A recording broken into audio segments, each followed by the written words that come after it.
बिस्मिल्लाहिर्रहमानिर्रहीम। Green's theorem का आज हमने प्रूव करना है। इससे पहले हमने स्टोक्स थ्योरम का प्रूव कर लिया था। ग्रीन्स थ्योरम का आज प्रूव करेंगे और हम साथ में ग्रीन्स थ्योरम के क्वेश्चन भी करेंगे। और ये नवाज़िश अली शाह की बुक से हम जो है ना इसके क्वेश्चन करेंगे। नवाज़िश अली शाह की बुक का चैप्टर नंबर 5 है, इसकी प्रॉब्लम सॉल्व करेंगे। लेकिन इससे पहले हम ग्रीन्स थ्योरम का प्रूव करते हैं। अच्छा जी, ग्रीन्स थ्योरम क्या होता है? कहता है if R is a simply connected region of the X Y plane, कि अगर आर हमारे पास क्या है, एक सिंपली कनेक्टेड फॉर एग्जांपल ये डायग्राम हमने बनाई है तो इसमें देखें ये जो हमने एक कर्व ली है ये क्लोज्ड कर्व है, ठीक है, ये एक क्लोज्ड कर्व है और इसमें अंदर वाले रीजन को हमने आर का नाम दिया है और ये कहता है कि आर सिंपली कनेक्टेड है। इट मीन कि इसमें कोई भी होल नहीं है, इधर कोई भी सुराख नहीं है। तो और ये एक्स वाई प्लेन में, ठीक है, मतलब टू डायमेंशनल है। और क्लोज्ड कर्व सी, इसको ये जो हमने एक क्लोज्ड कर्व लिया है इसको हम नाम दे देते हैं कि ये क्लोज्ड कर्व सी है। कहते हैं and if M and N are continuous function of X and Y, और एम एन क्या है, कंटिन्यूस फंक्शन ऑफ एम और एक्स और वाई के हैं। एम और एन जो है ना वो कंटिन्यूस फंक्शन है एक्स और वाई के, हैविंग कंटिन्यूस डेरिवेटिव। सिंपल सी बात है कि अगर ये कंटिन्यूस फंक्शन होंगे तो इनके डेरिवेटिव भी कंटिन्यूस होंगे। तो कहता है इस स्टेटमेंट को हम इस तरह लिख सकते हैं, क्लोज इंटेग्रल कर्व सी है M D X plus N D Y is equal to double integral region partial N over partial Y partial M over partial N over partial X partial M over partial Y D X D Y. तो ये Green's theorem का formula समझ लें, इसको Green's theorem की statement समझ लें। यहाँ से लेके इफ़ से लेके यहाँ तक आपने याद करना है। ये वाला क्वेश्चन पेपर में कुछ इस तरीके से आता है कि state and prove Green's theorem. तो स्टेटमेंट का मतलब है कि आपने ये स्टेटमेंट सारी लिखनी है, ठीक है, और प्रूव का मतलब है कि आपने इसका प्रूव करना है। तो देखिए प्रूव में सबसे पहले हम डायाग्राम को चेक करेंगे, इसमें डायाग्राम बहुत ज़रूरी है। तो डायाग्राम कैसे बनानी है, हमने एक एक्स और वाई प्लेन ले लेना है, ठीक है, ये एक्स वाई प्लेन ले लिया। इसमें हमने एक क्लोज कर्व सी ले ली, ये ऊपर जो उसने दी हुई है जो स्टेटमेंट में वही चीज़ हम लेट भी कर रहे हैं। इस क्लोज कर्व को हमने सी का नाम दे दिया और इसके अंदर वाले रीजन को हमने आर का नाम दिया। अब देखें इस क्लोज्ड कर्व सी की अगर हमने इंटीग्रेशन फाइंड करनी है तो इसको हमें एक्स वाई प्लेन में ड्रॉ करना पड़ेगा। हमने क्या करना है कि इधर 4 पॉइंट ले लेने हैं, एक पॉइंट ये, इसको ई का नाम दिया, एक पॉइंट इसको बी का नाम दिया और एक पॉइंट एफ ले लिया। इसको हमने मतलब 4 पॉइंट ले लिए, ए ई बी एफ, ये 4 पॉइंट ले लिए। अब देखें ए को सीधा कराएंगे नीचे तो ये इधर आएगा, तो इसको हमने स्मॉल ए का नाम दे दिया। यहाँ से इस बी को सीधा कराएंगे नीचे तो इसको हमने जो है ना वो स्मॉल बी का नाम दे दिया इस पॉइंट को। आगे इस एफ को सीधा कराएं तो ये इधर आ रहा है, इसको हमने स्मॉल एफ का नाम दे दिया। और इसी तरह हमने ई को सीधा कराया तो ये इस पॉइंट को हमने स्मॉल ई का नाम दे दिया। अब हमने इनको ड्रॉ कर लिया। अच्छा जी, अब देखें ये जो हमने कैपिटल ए से स्मॉल ए का डिस्टेंस है, इस ये देखें वर्टिकली है, मतलब वर्टिकली है तो वाई की वैल्यू होगी, वर्टिकली वाई होता है, वर्टिकल है तो वाई की वैल्यू होगी किसकी फॉर्म में, एक्स की फॉर्म में होगी, ठीक है। मतलब ये फंक्शन एक्स का फंक्शन होगा, वैल्यू वाई की होगी, फंक्शन एक्स का होगा। इसी तरह ये बी से कैपिटल बी से स्मॉल बी तक का जो डिस्टेंस है इसको हम नाम दे देते हैं, ये भी वर्टिकल है तो वाई की वैल्यू होगी एफ़ की फॉर्म में, इसको हम F2 का नाम, इसको हम F1 का नाम दे देते हैं, ठीक है, छोटा है तो F1 का नाम दे देते हैं और ये जो दूसरा है इसको हम X2 का नाम दे देते हैं। इसी तरह ये जो ई से स्मॉल ई से कैपिटल ई तक का डिस्टेंस है इसको मैं इधर बाय लिख देता हूँ। इसको ये चूँकि हॉरिजॉन्टल है ना तो ये एक्स की वैल्यू होगी किसकी फॉर्म में, वाई की फॉर्म में होगी। तो इसको हम, ये छोटा है तो F1 Y1 का नाम दे देते हैं। इसी तरह ये कैपिटल F से स्मॉल f तक का जो डिस्टेंस है इसको हम नाम दे देते हैं, ये मतलब x की वैल्यू होगी, इसको हम Y2 का नाम देते हैं, ठीक है। चलें ये नाम आपने दे देने हैं क्योंकि ये लिमिट है, इनको हमने बाद में पुट करना है। अच्छा देखें प्रूव में सबसे पहले हमने क्या करना है, let the equation of the curve A E B and A F B. देखें ये जो कर्व है ना, ये जो हमने कर्व सी ड्रॉ की इसको हम दो हिस्सों में जो है ना डिवाइड करेंगे। ये कर्व है हमारे पास तो हमने इसको 4 पॉइंट का नाम दिया हुआ है, ये 4 पॉइंट का नाम, एक को हमने ए का नाम दिया, एक को हमने ई का नाम दिया, एक को हमने बी का नाम दिया, एक को हमने एफ का नाम दिया। कुछ भी आप दे सकते हैं, रैंडमली डैमी होते हैं तो कुछ भी आप नाम दे सकते हैं। तो देखिए ये कहता है कि लेट ए ई बी, मतलब ये ए से ई और ई से बी, ये जो कर्व है ना इसकी हम इंटीग्रेशन पहले करेंगे, और ये जो आगे है ए, इस ए से लेके एफ, एफ से लेके बी, इतनी कर्व की इंटीग्रेशन हम अलहदा करेंगे। ठीक है, मतलब ये पूरी कर्व सी है, नीचे वाली कर्व को हम C1 का नाम देते हैं, ऊपर वाली कर्व को हम C2 का नाम देते हैं। ये इधर इसने लेट किया A F B Y is equal to, ये मैंने आपको इधर समझा दी, ये सारा मेंशन कर दिया। चलें जी प्रूफ शुरू करते हैं। प्रूफ में करना क्या आपने कि ये जो थ्योरम है इसकी लेफ्ट हैंड साइड आपने ले लेनी है। देखें ये जो डबल इंटेग्रल है, ये partial N over partial X का अलहदा करें तो साथ में डी एक्स डी वाई आएगा। इसी तरह partial M over partial Y का अलहदा करें तो साथ में डी एक्स और डी वाई आएगा। तो हमने क्या किया कि ये वाला जो मतलब ये अलहदा करेंगे ना डेरिवेटिव, तो ये ले लिया, मतलब ये डबल इंटेग्रल अलहदा करेंगे ना, partial M over partial Y D X D Y, तो ये चीज़ आएगी, दोनों का अलहदा अलहदा करेंगे। तो ये वाली एक चीज़ हमने उठा ली, मतलब राइट हैंड साइड की ये चीज़ उठा के इधर लिख ली। तो इसी को सॉल्व करना है हमने। अब देखें इधर लिखा हुआ है नीचे y, मतलब पार्शियल y लिखा है, इट मीन कि डी वाई पहले होना चाहिए, तो डी वाई को हमने पहले लिख लिया। अब देखें इसकी इंटीग्रेशन करें तो डेरिवेटिव और इंटेग्रल आपस में काट जाएगा, तो हमारे पास क्या बचेगा, इसकी इंटीग्रेशन हो जाएगी m।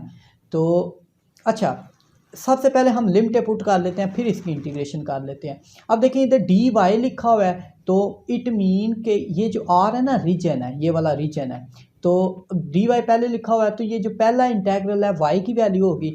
अब देखें हम जो कर्व इंटीग्रेशन कर रहे हैं ये ए ई और इस बी की कर रहे हैं। ठीक है, इस कर्व की हम अभी कर रहे हैं इंटीग्रेशन। तो इसमें देखें अगर हम इस कर्व की कर रहे हैं तो इसमें देखें डी वाई है ना, तो वाई की वैल्यू पहले होगी, तो इसमें वाई की वैल्यू क्या है, वाई की वैल्यू f1x है, ये पुट की इधर, और ऊपर भी वाई की वैल्यू, दूसरी जो वाई की वैल्यू है वो f2x है, वो पुट की। अब जो सेकंड देखें इधर बाद में dx लिखा हुआ है, तो जो सेकंड इंटेग्रल है वो इट मीन x की वैल्यू है। तो इसमें ये जो नीचे वाली कर्व है इसमें x की वैल्यू कहाँ से कहाँ तक है, देखें इधर x की वैल्यू होगी ना हॉरिजॉन्टली, तो a से लेके b तक ये x की वैल्यू है। तो क्योंकि इतनी की हम इंटीग्रेशन कर रहे हैं ना, तो a से b हमने इसकी वैल्यू पुट कर दी। अब देखिए इसकी इंटीग्रेशन करेंगे, इधर जो है ना सिंपली कुछ नहीं किया, मतलब ये इंटेग्रल सेपरेट किया। ठीक है, अब देखिए partial M over partial Y, ये डेरिवेटिव इंटीग्रेशन आपस में काट जाएगा, तो हमारे पास इसकी इंटीग्रेशन आ जाएगी m, और m उसने ऊपर ये जो स्टेटमेंट है, स्टेटमेंट में उसने बताया हुआ है कि m फंक्शन किसका है, x और y का, तो हमने साथ में x और y लिख लिया। और इसकी लिमिट f1x से लेके f2 जो है ना x तक है, तो ये लिमिट लगा दी। अब देखिए अपर लिमिट पुट करते हैं, हमने ये लिमिट किसकी जगह पर पुट करनी है, y की जगह पर पुट करनी है, इस y की जगह पर। y की जगह पर हमने देखें इधर ये f2 लगा दिया, फिर माइनस लोअर लिमिट करते हैं, y की जगह पर लोअर लिमिट पुट कर दी।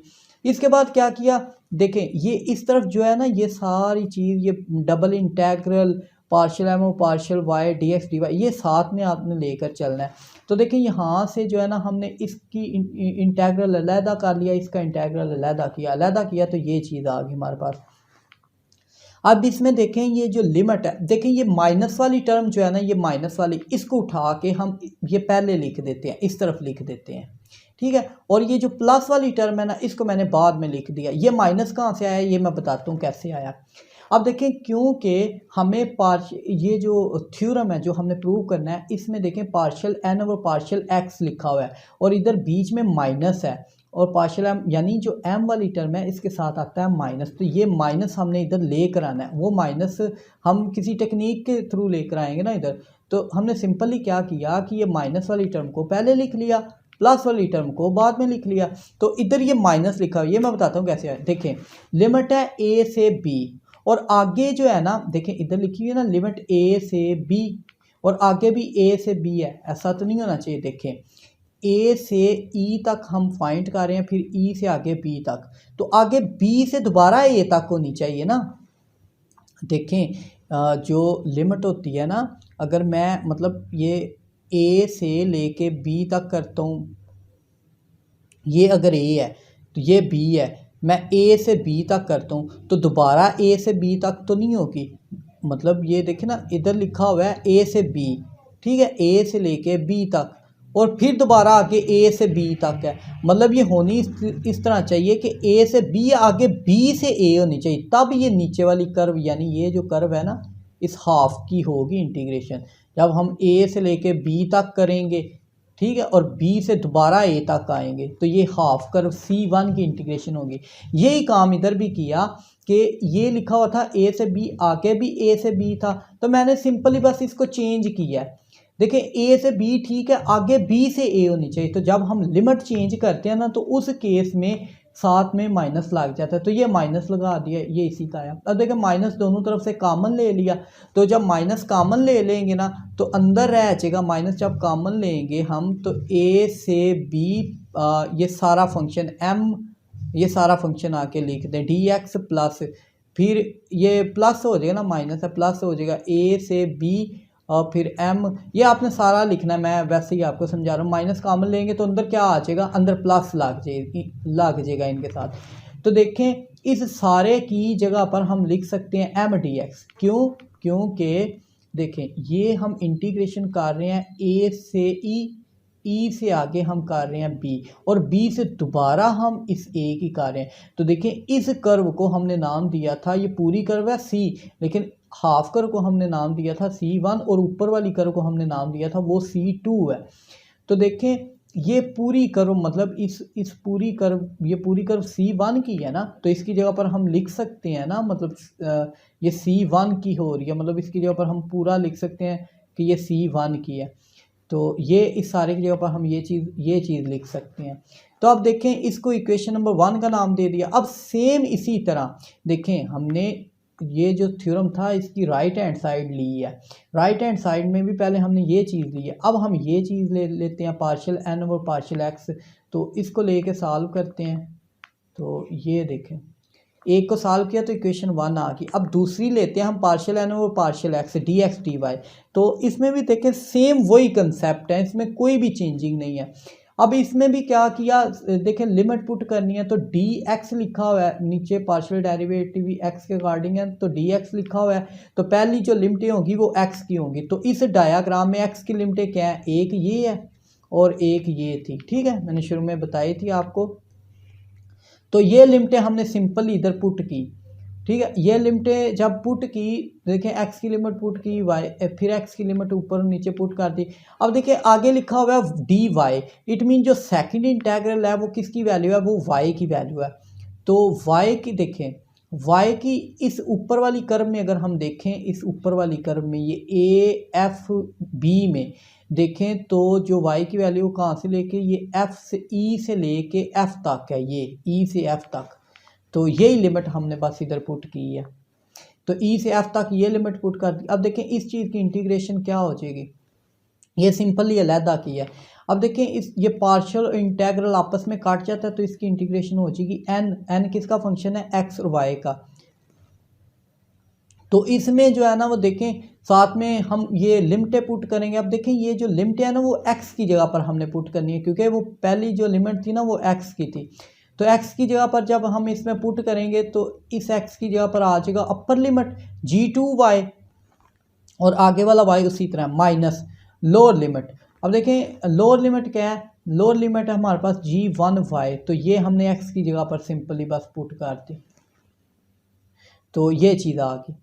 अब इधर से देखें dy रह जाएगा, इधर ना dy लिखा हुआ है dy, तो बाकी ये डबल इंटेग्रल पार्शियल है ना वो partial X D X D Y, ये इसी तरह हमने साथ लेकर चलना है।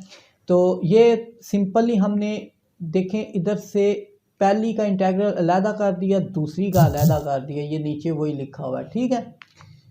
तो यहाँ से अब देखें इसमें भी वही कंसेप्ट है, ई से एफ है आगे फिर ई से एफ है, इसमें हम चेंज नहीं करेंगे बिकॉज इसमें हमें माइनस चाहिए ही नहीं, और वो ऊपर वाली में ना एम के साथ माइनस था तो हमें माइनस चाहिए था।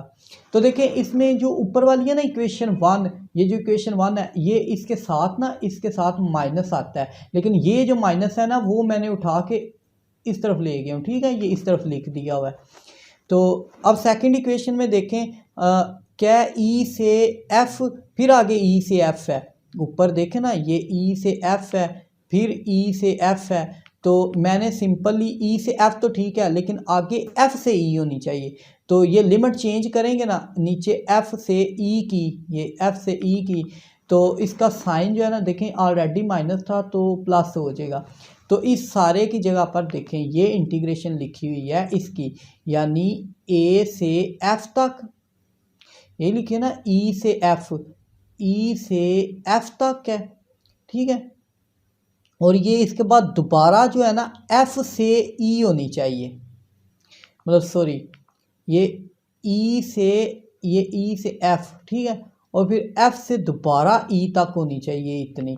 तो ये जो है ना इसकी जगह पर हम मतलब ये हाफ कर्व है ना, ये C2 का नाम हमने दिया था, तो इस सारे की जगह पर हम क्या लिख, सॉरी ये नीचे वाले सारे की जगह पर हम लिख सकते हैं कि ये n C2 पूरी की होगी ना इंटीग्रेशन। और ये जो n है ना आप आगे लिख सकते हैं कि n फंक्शन है x और y का, नाम भी लिखें तब भी कोई इश्यू नहीं है। तो इक्वेशन 1 और इक्वेशन 2 को ऐड कर लेते हैं। देखें अब हमने तो थ्योरम का प्रूव करना है, इक्वेशन 1 और इक्वेशन 2 को ऐड करें तो लेफ्ट हैंड साइड लेफ्ट में ऐड होगी, region partial n over partial x dx dy, और ऊपर इसकी 1 की जो लेफ्ट हैंड साइड है वो ये है minus double integral partial m over partial y dx dy is equal to, अब इसकी राइट हैंड साइड है C2 n dy प्लस है जी m dx। तो देखें इसमें से डबल इंटेग्रल को कॉमन अगर ले लें तो partial n over partial x minus partial m over partial y, और dx dy को भी कॉमन ले लेते हैं। तो इस तरफ ये m वाली टर्म को हम पहले लिख लेते हैं, इसमें से ये C1 है, ये ये नीचे वाला जो है ना n के साथ C2 है, ये C1 है। अच्छा ये C1 और C2 मिलके पूरी कर्व बना रहे हैं ना, मतलब C1 और C2 की जगह पर हम ये पूरा लिख सकते हैं, क्योंकि इधर देखें ना ये डायाग्राम में हमने पूरी ये जो पूरी कर्व थी इसको हमने C का नाम दिया था, और फिर हमने इसको डिवाइड करके सॉल्व किया है, मतलब इस कर्व को दो हिस्सों में तोड़ा था, एक को C1 का नाम दिया, ऊपर वाली को C2 का नाम दिया। मतलब ये C1 और ये जो C2 है, C1 और C2 की जगह पर हम C लिख सकते हैं क्योंकि ये कंप्लीट इंटीग्रेशन हो जाएगी उस रीजन की। तो इसकी जगह पर m हम m बेशक पहले लिख लें बाद में लिख लें कोई मसला नहीं, m dx plus n dy। तो यही थ्योरम हमने प्रूव करना था विच इज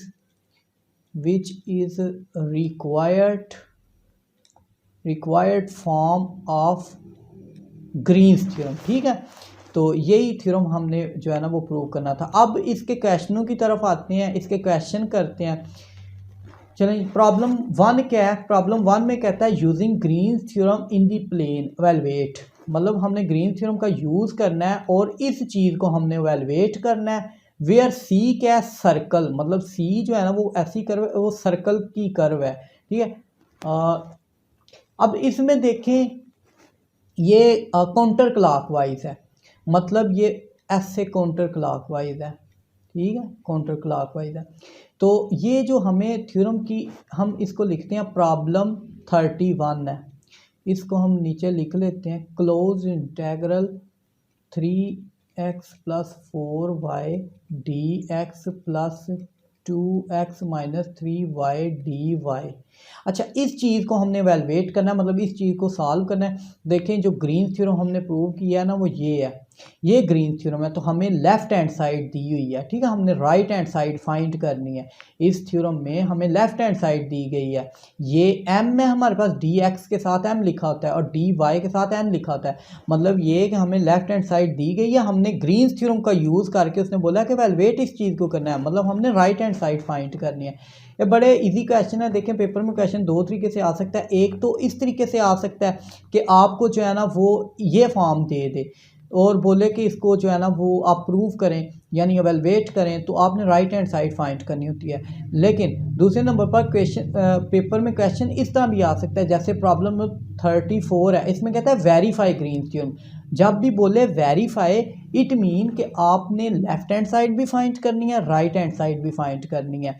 लेकिन सिर्फ इस तरह का क्वेश्चन दे जिसमें इवैल्यूएट बोले तो ये देखिए, या तो फिर वो आपको थ्योरम तो ये है ना इसकी स्टेटमेंट, या तो आपको ये मतलब देगा लेफ्ट हैंड साइड या फिर राइट हैंड साइड, एक साइड देगा दूसरी आपने प्रूव करनी होती है। जब वेरीफाई का बोले तो तब आपने दोनों साइडें प्रूव करनी होती है। तो इसमें हमने सिर्फ ये चीज़ फाइंड करनी, मतलब हमने राइट, तो राइट हैंड साइड थ्योरम की क्या है, यानी हम इसको इसमें अगर हम देखें तो m हमारे पास क्या है, m है हमारे पास 3x + 4y और n है हमारे पास 2x - 3y। तो देखें हमने इस चीज़ को फाइंड करना है। तो हमें पता है कि ग्रीन्स थ्योरम क्या होता है, लिखते हैं by Green's theorem. Green's theorem क्या है, M D X curve N D Y is equal to double integral region partial n और partial x minus partial m over partial y dx dy। तो देखें ग्रीन्स थ्योरम का इसमें हमने prove करना है। ये क्वेश्चन बड़ी इजी है, क्लोज्ड इंटेग्रल। तो यहाँ से हम लिखते हैं क्लोज्ड इंटेग्रल, m की वैल्यू क्या है, m की वैल्यू हमारे पास ये 3x + 4y dx plus n की वैल्यू है हमारे पास 2x - 3y dy is equal to double integral. अब देखें इधर हम लिखते हैं ब्रैकेट डालते हैं पार्शियल n की वैल्यू लिखते हैं, n की वैल्यू क्या है 2x - 3y over x minus partial m की वैल्यू क्या है हमारे पास, m की वैल्यू है 3x +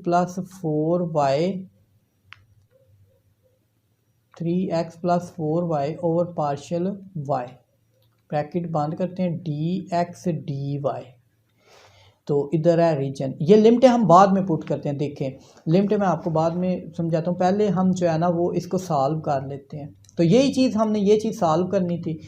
तो अब देखें डबल इंटेग्रल, यहाँ से इसका डेरिवेटिव लेते हैं। तो x के अकॉर्डिंग डेरिवेटिव लेना है, इट मीन y कांस्टेंट है। तो ये जो x है, x का डेरिवेटिव क्या हो जाएगा 1, साथ में 2 मल्टीप्लाई हो रहा है 2 आ जाएगा, और ये y वाली टर्म है ना ये सारी कांस्टेंट है, इसका डेरिवेटिव 0 हो जाएगा। आगे हम माइनस, अब इसका डेरिवेटिव लेना है हमने y के अकॉर्डिंग, इट मीन कि x वाली रकम जो है ना ये कांस्टेंट है, इसका डेरिवेटिव हो जाएगा 0, और ये y का डेरिवेटिव 1 हो जाएगा, साथ में जो है ना प्लस y का डेरिवेटिव 1 हो जाएगा, और 4 इसके साथ मल्टीप्लाई हो रहा है dx dy is equal to double integral.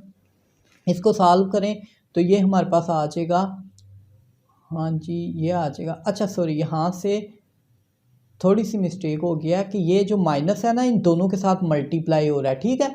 तो ये प्लस नहीं आएगा, ये माइनस आ जाएगा। तो -4 में से 2 निकालेंगे तो -2 आ जाएगा dx dy, और साथ में ये रीजन लिमिट हम बाद में पुट करते हैं। अब देखें ये जो चीज़ है मतलब -2 तो कांस्टेंट है, इसको हम बाहर लिख सकते हैं dx dy। अच्छा अब लिमिट पुट करते हैं। अब देखिए क्वेश्चन जो था ना, ये जो क्वेश्चन है इसमें कहता है वेयर सी, मतलब सी ये जो कर्व है ना लिमिटें दी होती है हमें, मतलब ये क्या चीज़ है, सी जो है ना वो हमें एक सर्कल की इक्वेशन दी गई है। तो इस चीज़ को उठा के नीचे लिखते हैं हम सर्कल की इक्वेशन को। सर्कल की इक्वेशन हमें दी गई है x² + y² is equal to 4। तो देखें इसको हम लिख सकते हैं x² + y² is equal to 2 का स्क्वायर, ठीक है। हम 4 को 2 का स्क्वायर लिख सकते हैं। अब देखिए अगर आपने इस चीज़ को सॉल्व करना है तो इसका बेस्ट वे, मतलब हमने तो लिमिटें भी पुट करनी है ना, तो इसका बेस्ट तरीका ये है कि हम इसको पोलर कोऑर्डिनेट में चेंज कर लेते हैं, फिर हम इसको सॉल्व करते हैं तो फिर ये इजी हो जाएगा। अब देखें पोलर कोऑर्डिनेट में जो है ना वो जो dx dy होता है ना ये इक्वल होता है r d थीटा के, ठीक है। ये चीज़ आपने याद रखनी है। कार्टेशियन कोऑर्डिनेट में एक्स वाई जो है ना वो dxy ये पोलर में इसके इक्वल होता है। तो हम जो है ना वो लिख देते हैं इधर -2 डबल इंटेग्रल dx और dr की जगह पर हम ये पोलर में चेंज कर लेंगे तो इजी हो जाएगा। वैसे भी ये सॉल्व हो जाता है लेकिन पोलर में चेंज कर लेंगे तो इजी हो जाएगा। पोलर में हम इसलिए चेंज कर रहे हैं क्योंकि इधर जो है ना वो देखें सर्कल की इक्वेशन आ गई है, तो जब भी सर्कल वाला एक्सप्रेशन आए तो आप हमेशा उसको पोलर में चेंज कर लिया करें, ठीक है। और पोलर में चेंज कर लेने से ईजी हो जाता है। D R D theta. अब देखिए इधर लिखा हुआ है आर, पहले आर लिखा हुआ है, इट मीन कि ये जो पहला इंटेग्रल है ये आर की वैल्यू है। तो देखें अगर हम ये सर्कल को ड्रॉ करें, चलें इस सर्कल को हम अब इधर ही ड्रॉ कर लेते हैं। ये हम एक एक्स वाई प्लेन ले लेते हैं, तो इस सर्कल को हम ड्रॉ कर लेते हैं। ये हमारे पास सर्कल है।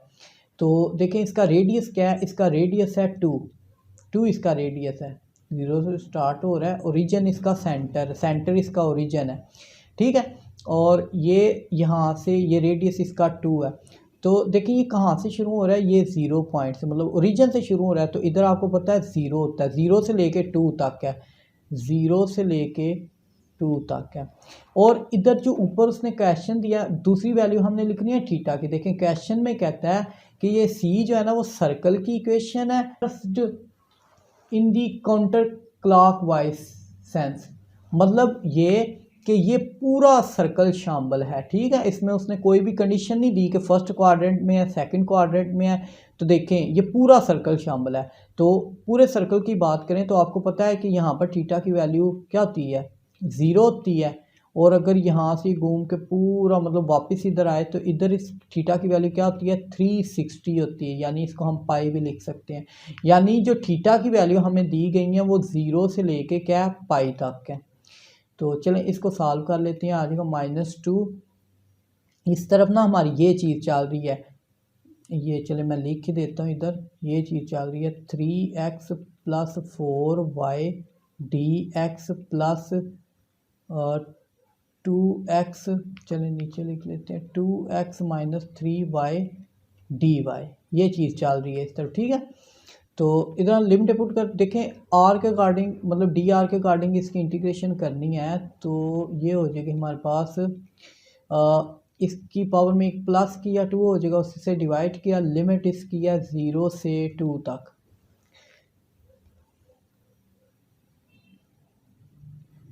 इसके बाद -2 0 से पाई, अपर लिमिट पुट की तो 4 हो जाएगा /2 माइनस लोअर लिमिट पुट करेंगे ना, आर की जगह पर 0 रखेंगे तो ये 0 हो जाएगा, लिखने की ज़रूरत ही नहीं है।